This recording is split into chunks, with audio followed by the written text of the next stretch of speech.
21.1 परिचय। अपने पिछले पाठ में हमने वैश्वीकरण और इसके आर्थिक, सामाजिक और सांस्कृतिक पहलुओं के बारे में सीखा। हमने पाया कि भारत में वैश्वीकरण ने 1990 के दशक की शुरुआत में गति पकड़ी, जब देश ने अंतर्राष्ट्रीय वित्तीय संगठनों के मार्गदर्शन में नई आर्थिक नीति (NEP) और संरचनात्मक समायोजन कार्यक्रम (SAP) को अपनाया। इन कदमों ने भारतीय अर्थव्यवस्था के अधिक उदारीकरण और निजीकरण को बढ़ावा दिया। इस पाठ में हम इन नीतियों के बारे में जानेंगे कि वे भारत से कैसे संबंधित हैं। हम संरचनात्मक समायोजन नीतियों और उदारीकरण को अपनाने के पीछे के कारणों का पता लगाएंगे। हम यह भी चर्चा करेंगे कि ये उदारीकरण नीतियां अर्थव्यवस्था और समाज को कैसे प्रभावित करती हैं। 1991 के बाद से भारतीय अर्थव्यवस्था में सबसे बड़ा बदलाव बाजार और सरकार की भूमिकाओं से जुड़ा है। अब जबकि कार्यक्रम शुरू हुए एक दशक से अधिक समय बीत चुका है, हम आकलन कर सकते हैं कि हमने क्या हासिल किया है और भविष्य में क्या हो सकता है। अब तक के नतीजे आगे क्या होगा, यह तय करेंगे। सुधार कार्यक्रम का आकलन करने का एक तरीका परिणामों को बारीकी से देखना और वर्तमान आर्थिक संकेतकों का विश्लेषण करना है। हालांकि सभी अर्थशास्त्री इस बात पर सहमत नहीं हैं कि सुधार प्रक्रिया का मूल्यांकन करने के लिए कौन से चर सबसे महत्वपूर्ण हैं। हालांकि इस पाठ में हम आर्थिक सुधारों की बड़ी तस्वीर और कुछ प्रमुख कारकों पर ध्यान केंद्रित करेंगे जिन पर बहस हुई है। 21.2 शर्तों को परिभाषित करना। आइए यह समझने से शुरुआत करें कि उदारीकरण से हमारा क्या मतलब है। सीधे शब्दों में कहें तो उदारीकरण का मतलब आर्थिक गतिविधियों पर सरकार के नियंत्रण को कम करना है। घोष 1998-295 के अनुसार इसमें निजी संपत्ति अधिकारों की रक्षा करते हुए कम सरकारी विनियमन और बाजार ताकतों को काम करने के लिए अधिक जगह शामिल है। इसमें अर्थव्यवस्था को अन्य देशों के साथ व्यापार के लिए खोलना या देश के भीतर नियमों को आसान बनाना शामिल हो सकता है। उदारीकरण एक क्षेत्र या दोनों में हो सकता है, लेकिन भारत में यह दोनों मोर्चों पर हुआ है। दूसरी ओर, संरचनात्मक समायोजन उन परिवर्तनों को संदर्भित करता है जो अर्थव्यवस्था के विभिन्न क्षेत्रों को प्रभावित करते हैं, जैसे कर दरें, सरकारी घाटा, सब्सिडी और सामान और सेवाएं प्रदान करने में सार्वजनिक क्षेत्र की भूमिका। संरचनात्मक समायोजन नीतियां बाहरी चुनौतियों की प्रतिक्रिया हैं, जिनका उद्देश्य झटके के बाद अर्थव्यवस्था को पटरी पर लाना है। लक्ष्य विकास के पिछले रास्ते पर लौटना है। इसमें अक्सर देश की वित्तीय स्थिति को ठीक करना शामिल होता है, खासकर बाहरी कारकों के नकारात्मक प्रभावों के बाद। व्यापक दृष्टिकोण में खराब नीतियों के कारण उत्पन्न समस्याओं को भीतर से ठीक करना शामिल है। ये नीतियां सवाल उठाती हैं कि सरकार का बाजार पर कितना नियंत्रण है। क्या यह बाजार को स्वयं चलने देता है या इसका मार्गदर्शन करने के लिए आगे आता है? क्या यह कुछ लक्ष्यों को प्राप्त करने के लिए सार्वजनिक व्यय और करों को समायोजित करता है, जैसा कि एक योजनाकार कर सकता है? सरकार खर्च के लिए किन क्षेत्रों को प्राथमिकता देती है? यह घाटे और सामाजिक कार्यक्रमों को कैसे संभालता है? क्या ब्याज और विनिमय दरें बाजार या संस्थानों द्वारा निर्धारित की जाती है? इनके उत्तर अर्थव्यवस्था की संरचना को आकार देते हैं। भारत में 1991 के बाद से महत्वपूर्ण परिवर्तन हुए हैं। देश ने संरचनात्मक समायोजन के साथ साथ आंतरिक और बाह्य दोनों तरह से उदारीकरण को अपनाया। इसने आर्थिक प्रबंधन में एक बड़े बदलाव को चिह्नित किया। जुलाई 1991 में भारत ने रुपए का काफी अवमूल्यन किया, जो 1966 के बाद सबसे बड़ा बदलाव था। रुपए का मूल्य संख्या में 18% और वास्तविक रूप से 12.4% गिर गया। 1991 से पहले भारत में भारतीय रिजर्व बैंक (RBI) द्वारा निर्धारित एक निश्चित विनिमय दर थी। इसका मतलब यह हुआ कि विदेशी मुद्राएं स्थिर रहीं, लेकिन एक निश्चित दर ने अंतर्राष्ट्रीय स्तर पर रुपए की क्रय शक्ति को बराबर नहीं रखा। यदि भारत में मुद्रास्फीति संयुक्त राज्य अमेरिका से अधिक थी, तो डॉलर के मुकाबले रुपए का मूल्य गिर जाना चाहिए था, लेकिन निश्चित दर प्रणाली के तहत ऐसा नहीं हुआ। आधिकारिक स्रोतों से सस्ते में डॉलर खरीदना और उन्हें ग्रे मार्केट में ऊंचे दामों पर बेचना फायदे का सौदा लग रहा था। इसे नियंत्रित करने के लिए सरकार ने विदेशी मुद्रा निकालने पर सख्त सीमाएं लगा दी। इसके बावजूद विदेशी मुद्रा के लिए एक जीवंत ग्रे मार्केट मौजूद था, जो वैश्विक बाजार में रुपए के वास्तविक मूल्य को दर्शाता था। लेकिन यह स्थिति सिर्फ रातों रात नहीं बनी, यह अवमूल्यन की ओर ले जाने वाली विभिन्न घटनाओं का परिणाम था। आइए उन आंतरिक और बाहरी कारकों का पता लगाएं जिन्होंने 1990 से 91 के संकट को जन्म दिया। आंतरिक राजनीतिक संकट। 1989 में राजीव गांधी के नेतृत्व वाली कांग्रेस पार्टी आम चुनाव में हार गई। वीपी के नेतृत्व में एक गठबंधन सरकार सिंह ने पदभार ग्रहण किया। हालांकि गठबंधन के भीतर असहमति के कारण सिंह को संसद में बहुमत का समर्थन खोना पड़ा। पिछली प्रतिद्वंद्विता के बावजूद चंद्रशेखर कांग्रेस के समर्थन से प्रधानमंत्री बने। 1990 के अंत तक उनकी सरकार गिर गई, जिसके कारण आम चुनाव हुए। मई 1991 में अभियान के दौरान राजीव गांधी की दुखद हत्या के बीच कांग्रेस संसद में सबसे बड़ी पार्टी बनकर उभरी। नरसिम्हा राव प्रधानमंत्री बने और उनके प्रशासन ने भारत की आर्थिक नीतियों में महत्वपूर्ण बदलाव लाए। 21.4 बाहरी संकट। देश को राजनीतिक अनिश्चितता का सामना करना पड़ा और अंतर्राष्ट्रीय स्तर पर ऐसी समस्याएं थीं जिनका सीधा असर भारत की अर्थव्यवस्था पर पड़ा। दो प्रमुख मुद्दे सामने आए। सबसे पहले, सोवियत संघ विभिन्न देशों और क्षेत्रों में टूट गया। भारत के सोवियत संघ और उसके पड़ोसी पूर्वी यूरोपीय देशों के साथ मजबूत व्यापारिक संबंध थे। व्यापार डॉलर जैसी कठिन मुद्राओं में नहीं, बल्कि रुपयों में होता था। यह व्यवस्था दोनों पक्षों के लिए लाभदायक थी। हालांकि 1991 से 92 तक ये व्यापार समझौते टूट गए, जिससे भारत के सीमित मुद्रा भंडार पर दबाव पड़ा।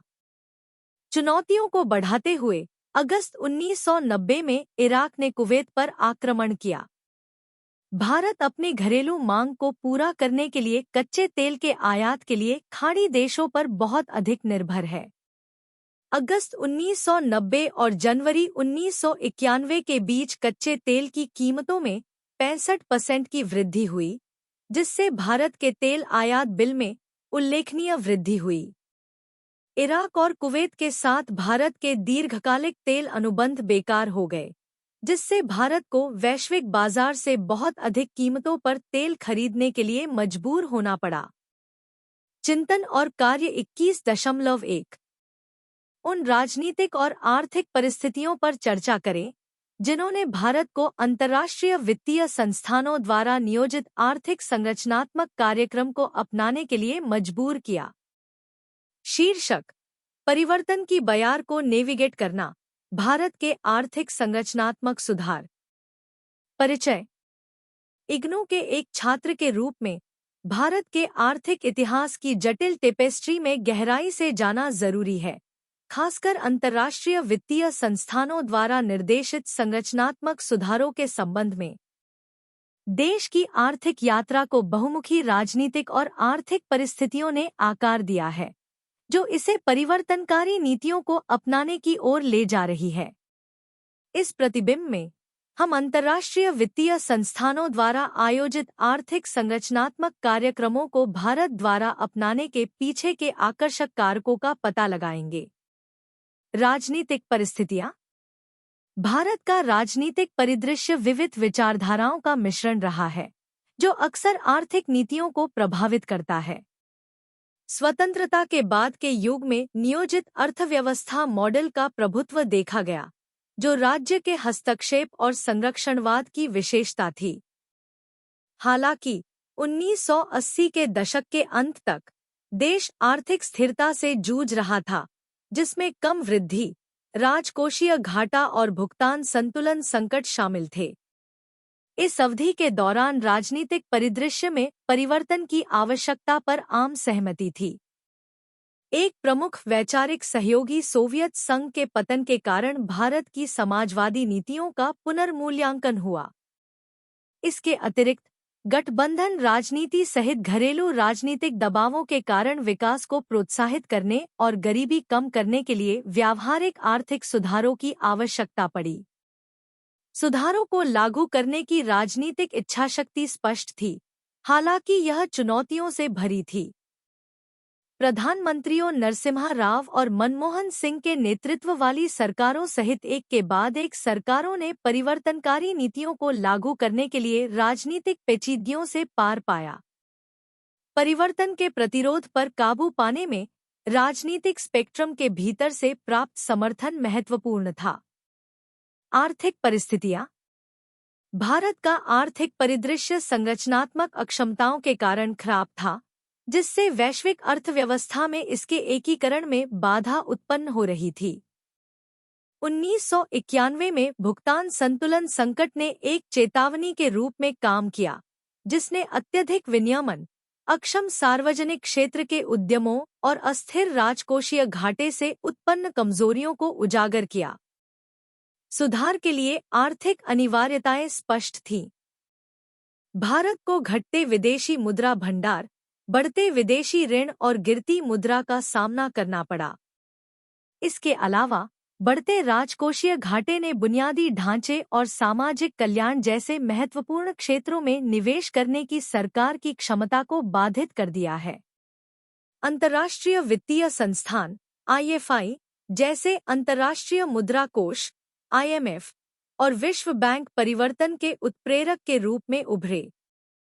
वित्तीय सहायता से जुड़ी शर्तों ने भारत को उदारीकरण, निजीकरण और वैश्वीकरण (LPG) के रास्ते पर चलने के लिए मजबूर किया।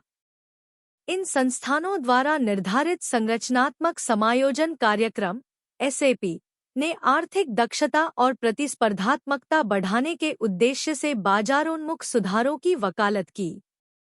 भारत द्वारा IFI के नेतृत्व वाले संरचनात्मक कार्यक्रमों को अपनाना विवाद से रहित नहीं था।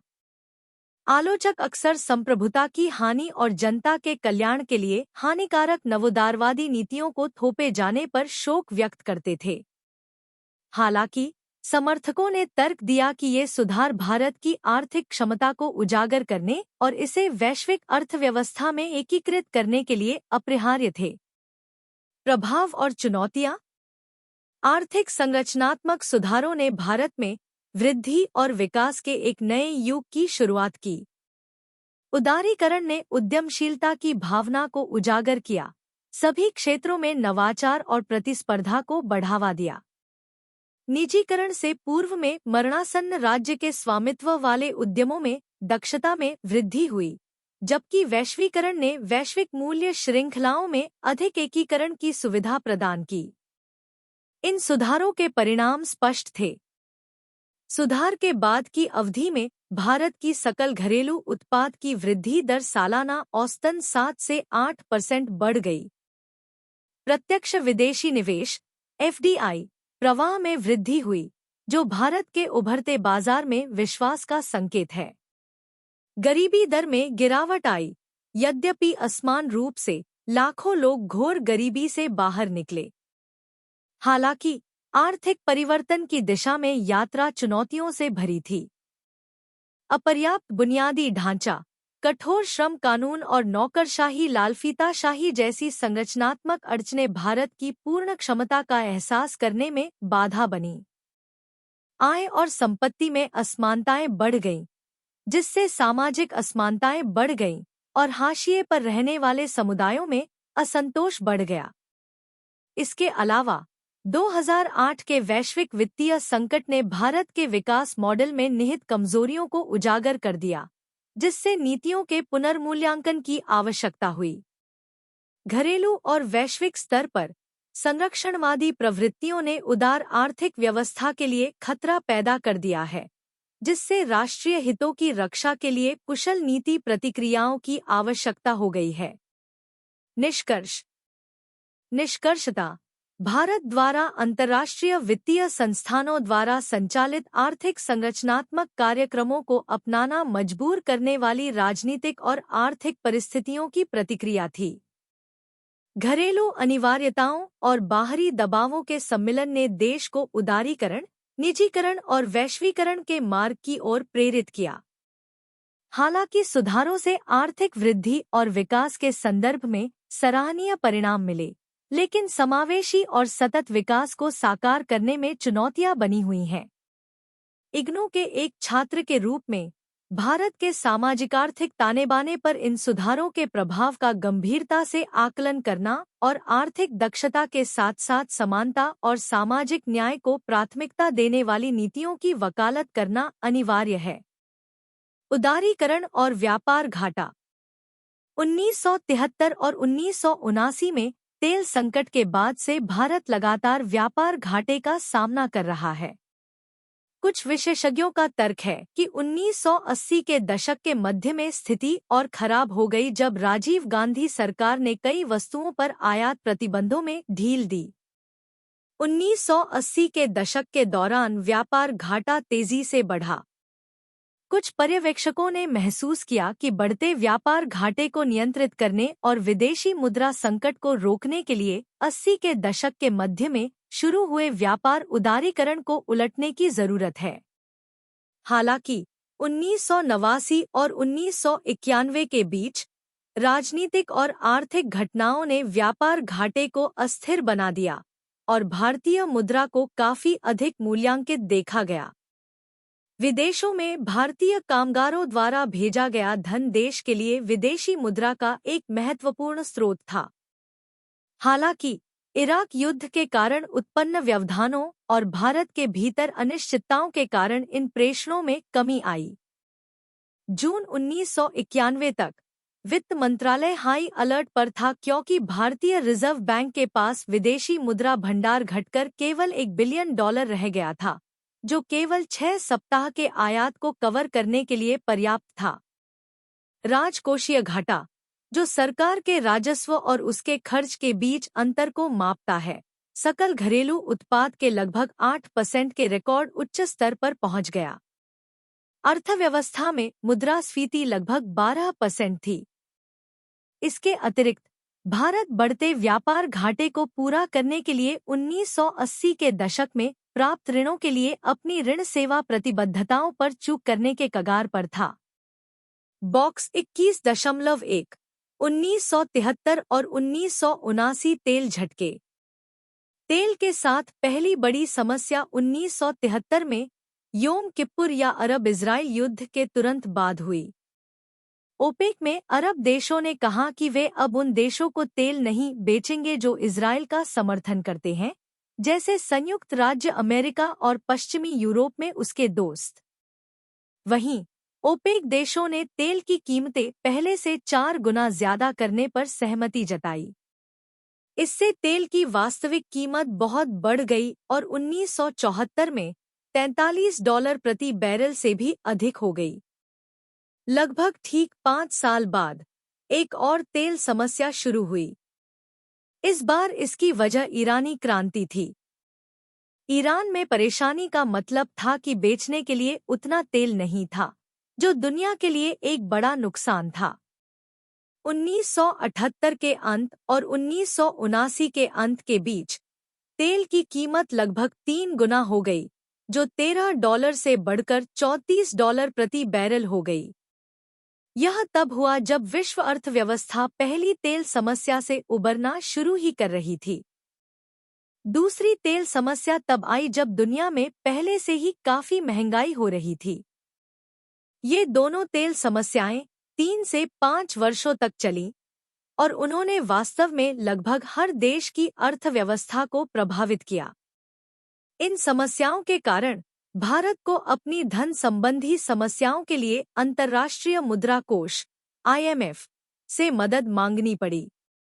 माना जाता है कि उनके विदेशी धन के साथ इस संकट ने भारतीय अर्थव्यवस्था को और अधिक खुला बनाने और इसकी संरचना को बदलने की प्रक्रिया शुरू कर दी है, जैसा कि लैटिन अमेरिका और अफ्रीका में हुआ था। सरकार ने कहा कि वे इन बदलावों पर सहमत हैं क्योंकि उनके पास पर्याप्त विदेशी धन नहीं बचा है। उस समय के वित्त मंत्री डॉक्टर मनमोहन सिंह द्वारा भारत की अर्थव्यवस्था में कई बदलाव किए गए थे। उन्होंने उद्योगों पर लगे प्रतिबंधों से छुटकारा दिलाया और व्यापार को आसान बनाया, और उन्होंने अपने वित्त को बेहतर स्थिति में लाने पर भी काम किया। उस समय लोगों ने इस बात पर बहस की कि किन सुधारों को प्राथमिकता दी जाए और किस क्षेत्र पर ध्यान केंद्रित किया जाए।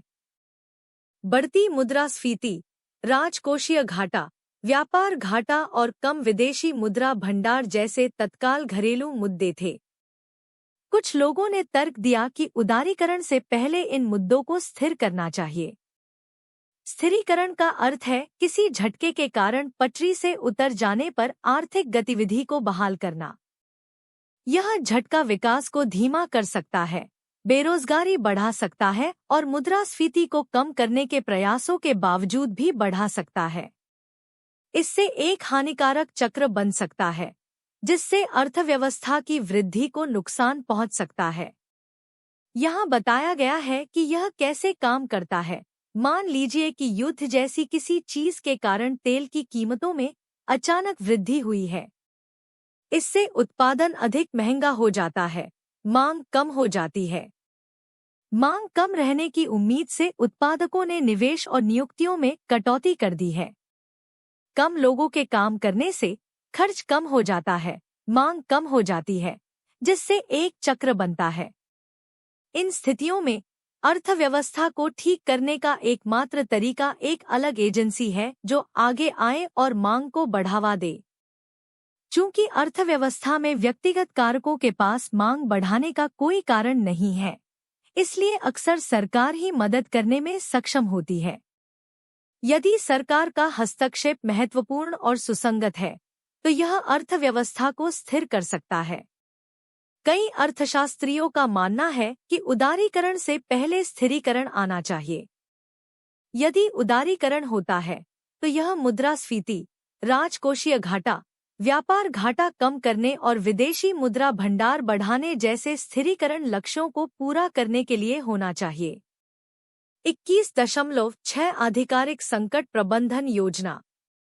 1991 में तेल के झटके और इराक द्वारा कुवैत पर आक्रमण के बाद संबोधित करने के लिए तत्काल कार्य थे मुद्रास्फीति को कम करना, राजकोषीय और व्यापार घाटे को कम करना, विदेशी मुद्रा प्रवाह में वृद्धि करना और अर्थव्यवस्था को पुनर्जीवित करना, विशेष रूप से संघर्षरत औद्योगिक क्षेत्र को पुनर्जीवित करना। डॉक्टर सिंह की आर्थिक टीम का मानना था कि उच्च राजकोषीय घाटे के कारण अर्थव्यवस्था चरमरा रही है। यह घाटा समग्र मांग को बढ़ा रहा था, जिससे कीमतें ऊंची हो गईं और व्यापार घाटा बढ़ गया। अपने खर्चों को पूरा करने के लिए सरकार द्वारा उधारी में बढ़ोतरी से ब्याज दरें बढ़ रही थी और निजी निवेश हतोत्साहित हो रहा था। राजकोषीय घाटा कम करना प्राथमिकता बनी। ऐसा करने से ब्याज दरें कम होंगी, ब्याज भुगतान का बोझ कम होगा, कीमतें घटेंगी और व्यापार अंतर को कम करने में मदद मिलेगी। चूंकि इन समस्याओं के लिए राजकोषीय घाटे को जिम्मेदार ठहराया गया था, इसलिए ध्यान इसे कम करने पर था। उपयोग किए जाने वाले 3 प्रमुख उपाय हैं: राजस्व घाटा, राजस्व व्यय और प्राप्त राजस्व के बीच का अंतर, राजकोषीय घाटा, जिसमें राजस्व घाटा और शुद्ध पूंजी व्यय शामिल है, और प्राथमिक घाटा, राजकोषीय घाटा विनिवेश आय और सकल ब्याज भुगतान घटाकर। आर्थिक सुधारों से पहले सरकार मुख्य रूप से बजट घाटे को अधिक खर्च के उपाय के रूप में इस्तेमाल करती थी, लेकिन इसे बहुत संकीर्ण माना जाता था। इसलिए राजकोषीय घाटा मानक उपाय बन गया। राजकोषीय घाटे को कम करने पर यह निरंतर ध्यान दो प्रश्न उठाता है: क्या यह उचित है और क्या इसने काम किया है? विश्व बैंक और IMF जैसी संस्थाओं द्वारा समर्थित नवोदारवादी आर्थिक दृष्टिकोण ने सभी आर्थिक समस्याओं के लिए बढ़ते राजकोषीय घाटे को जिम्मेदार ठहराया। हालांकि रक्षित 1998 जैसे कुछ शोधकर्ताओं को इस दृष्टिकोण का समर्थन करने वाले कमजोर सबूत मिले। घोष 1998 ने तर्क दिया कि अधिक व्यापार उदारीकरण के बजाय कृषि को बदलने पर ध्यान केंद्रित किया जाना चाहिए, क्योंकि अधिकांश भारतीय इस पर निर्भर थे। सुधार के शुरुआती वर्षों में सरकार ने विशेष रूप से सब्सिडी, सामाजिक व्यय और पूंजीगत परियोजनाओं में महत्वपूर्ण बजट कटौती की। इससे राजस्व और राजकोषीय घाटे दोनों में संक्षेप में कमी आई। तालिका 1 देखें। हालांकि 90 के दशक के मध्य तक ये घाटा सुधारपूर्व स्तर पर वापस आ गए। दरअसल 1998 से 99 तक राजस्व घाटा 1990 से 91 के स्तर से अधिक हो गया और राजकोषीय घाटे में इसकी हिस्सेदारी बढ़कर 78% हो गई। इससे संकेत मिलता है कि सरकारी खर्च निवेश के बजाय उपभोग के लिए बढ़ रहा है। इसके बावजूद राजकोषीय घाटा अपने आप कम होता दिख रहा है, जो एक अच्छी खबर लग सकती है। डेटा की बारीकी से जांच करने पर हमें एक अलग तस्वीर मिलती है। जब केंद्र और राज्य दोनों को मिला दिया जाए तो केंद्र का घाटा कुल घाटे का एक हिस्सा मात्र होता है। तालिका 3 स्पष्ट रूप से दिखाती है कि राजस्व घाटा बढ़ता जा रहा है और राजकोषीय घाटा उदारीकरण से पहले के स्तर के आसपास ही बना हुआ है। इसका मतलब यह है कि अर्थव्यवस्था काफी अच्छी तरह से बढ़ रही है और विभिन्न वित्तीय परिवर्तन हो रहे हैं। फिर भी हमारी सरकार अभी भी बहुत अधिक खर्च करती है और बहुत कम निवेश करती है। और तो और केंद्र चुपचाप अपनी राजकोषीय जिम्मेदारियां राज्यों पर डाल रहा है। इसलिए ऐसा लग सकता है कि केंद्र आर्थिक रूप से बेहतर कर रहा है, वास्तव में सुधार का बोझ राज्य ही उठाते हैं। किसी भी सरकार के लिए बड़े कर्ज और घाटे का मुख्य मुद्दा कर्ज चुकाने की चुनौती है।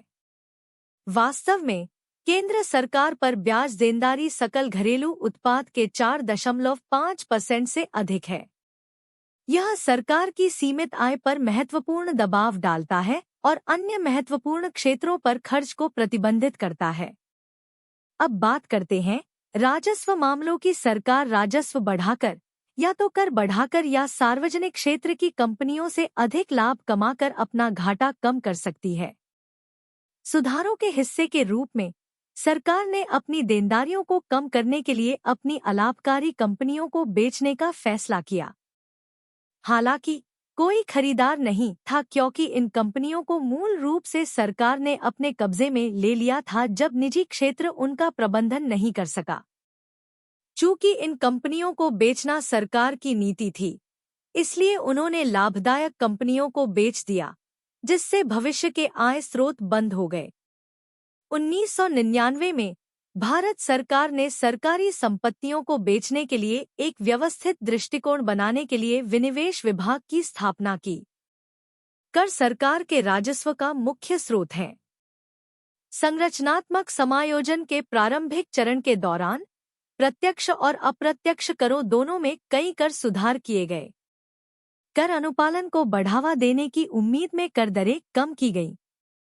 इसके अतिरिक्त मोबाइल फोन और कारों जैसी लग्जरी वस्तुओं के मालिक होने जैसे कारकों पर विचार करके कर आधार को व्यापक बनाने के प्रयास किए गए, क्योंकि आय की व्यापक रूप से कम रिपोर्टिंग हुई है।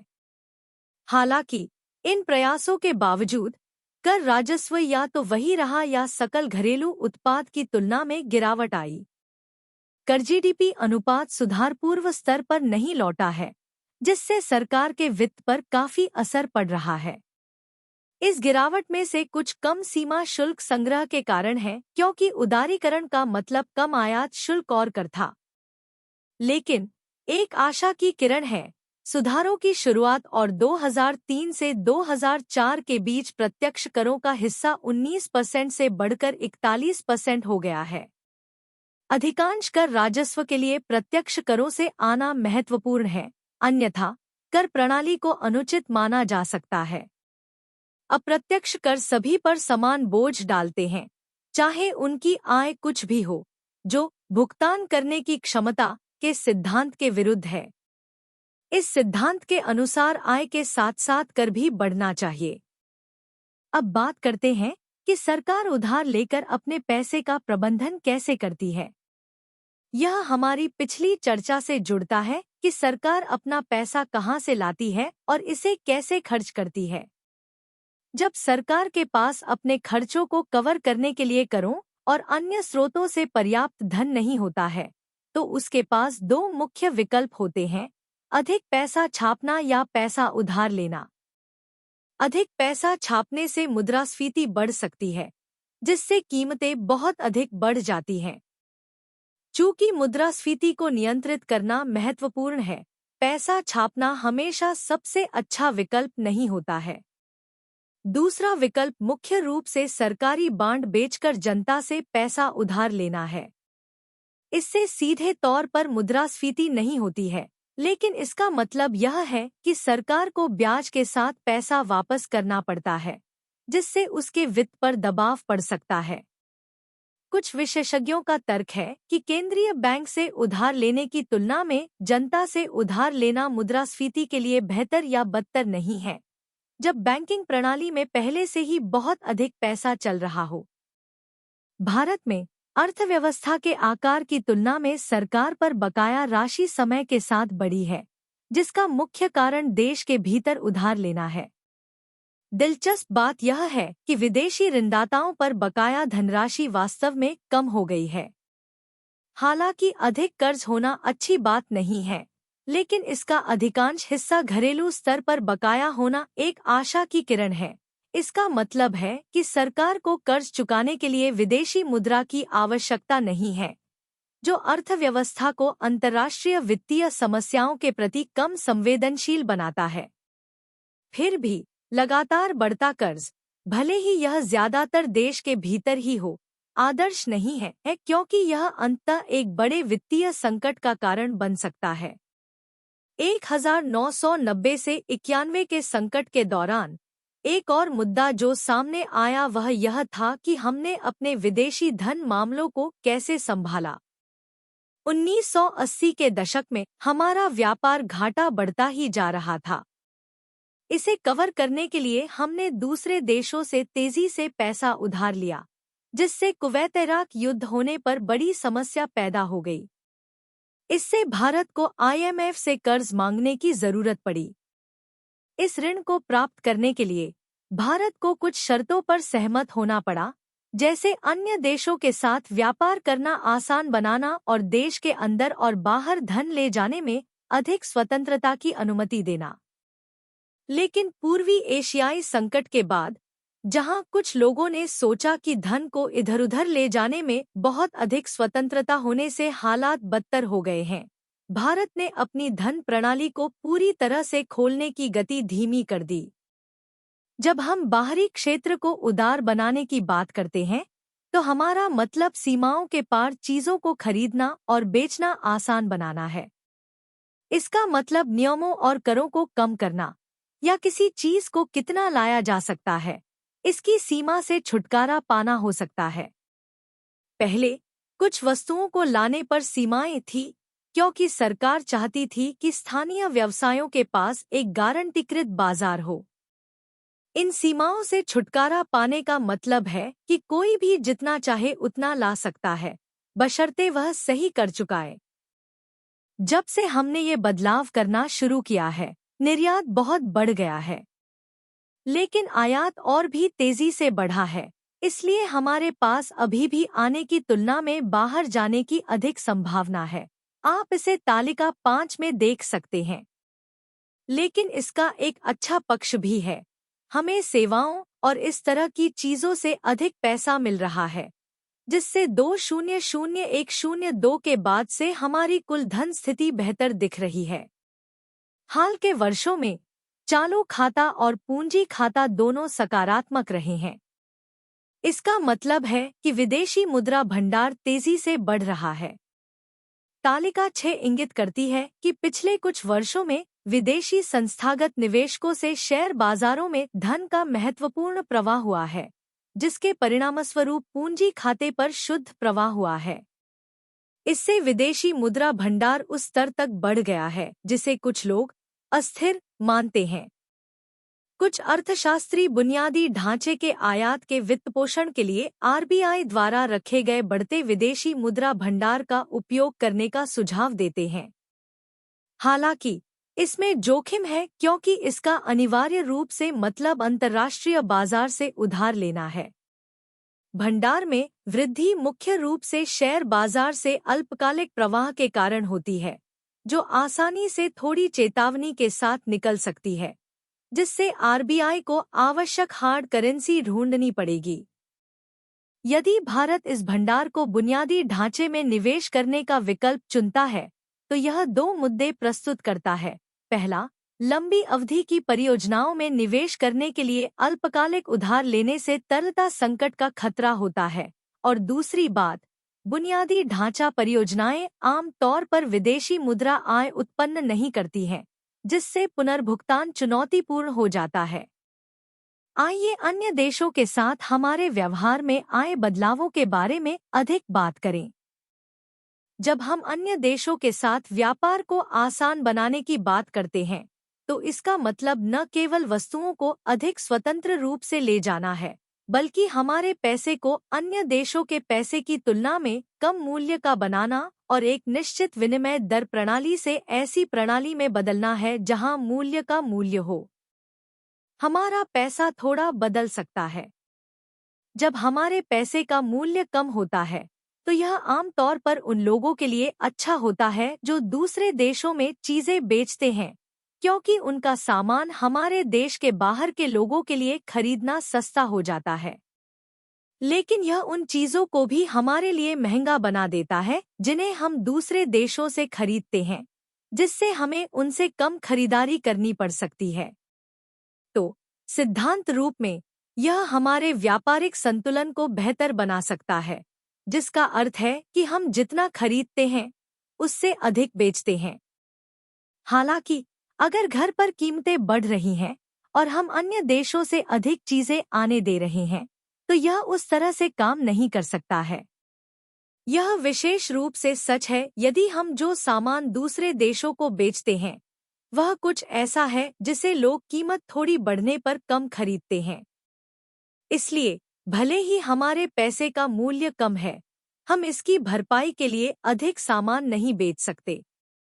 इसका मतलब यह हो सकता है कि हमारा व्यापार संतुलन बिगड़ जाएगा, भले ही हम अन्य देशों के साथ अधिक स्वतंत्र रूप से व्यापार करने के लिए ये बदलाव कर रहे हैं। एक चिंता यह भी है कि दूसरे देशों से अधिक सामान आने से हमारे अपने उद्योगों के लिए जीवित रहना कठिन हो सकता है। जब हम औद्योगीकरण के बारे में बात करते हैं, तो हमारा मतलब है कि उद्योगों में कम नौकरियां हैं, क्योंकि अब बहुत से लोग उन चीजों को खरीदना नहीं चाहते हैं जो उद्योग बनाते हैं। ऐसा 3 तरह से हो सकता है। पहला, जब आयात का मूल्य निर्यात से अधिक हो और समग्र संतुलन ऋणात्मक हो। इसका मतलब है कि स्थानीय उत्पादों की मांग कम होगी, जिससे नौकरियां कम होंगी। दूसरा, आयात की तुलना में अधिक निर्यात के साथ भी यदि कृषि से अधिशेष स्थानीय उत्पादन को बढ़ावा देने के बजाय आयातित वस्तुओं पर खर्च किया जाता है, तो औद्योगिकीकरण हो सकता है। यह औपनिवेशिक काल की तरह है जब अधिशेष को सत्तारूढ़ देश में वापस भेज दिया गया था, जिससे स्थानीय उत्पादों के लिए बाजार खत्म हो गया और औद्योगिकीकरण हुआ। तीसरा, आधुनिक वैश्वीकृत अर्थव्यवस्थाओं में यदि देश में अधिक पैसा आता है, तो स्थानीय मुद्रा विदेशी मुद्रा के मुकाबले मजबूत हो जाती है। इससे आयातित सामान स्थानीय सामान की तुलना में सस्ता हो जाता है, जिससे लोग अधिक आयातित सामान खरीदने लगते हैं, जिससे स्थानीय उत्पादन और नौकरियां कम हो जाती हैं। जब राज्य को गैर औद्योगिकरण का सामना करना पड़ता है तो वह इसका प्रतिकार करने के लिए अधिक धन खर्च करना चुन सकता है। हालांकि यह उन संगठनों के दबाव से सीमित हो सकता है जो विवेकपूर्ण वित्त नीतियों को प्राथमिकता देते हैं, भले ही वे उच्च बेरोजगारी का कारण बनते हों।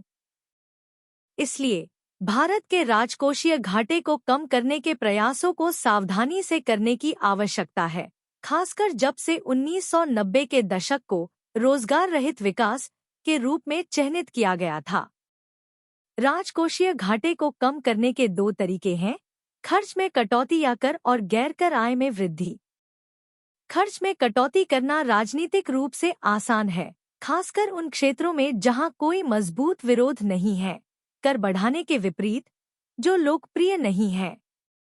उदाहरण के लिए, सामाजिक क्षेत्रों और बुनियादी ढांचे पर खर्च कम करने का वर्तमान पीढ़ी पर तत्काल प्रभाव नहीं पड़ता है, इसलिए उसे कम प्रतिरोध का सामना करना पड़ता है।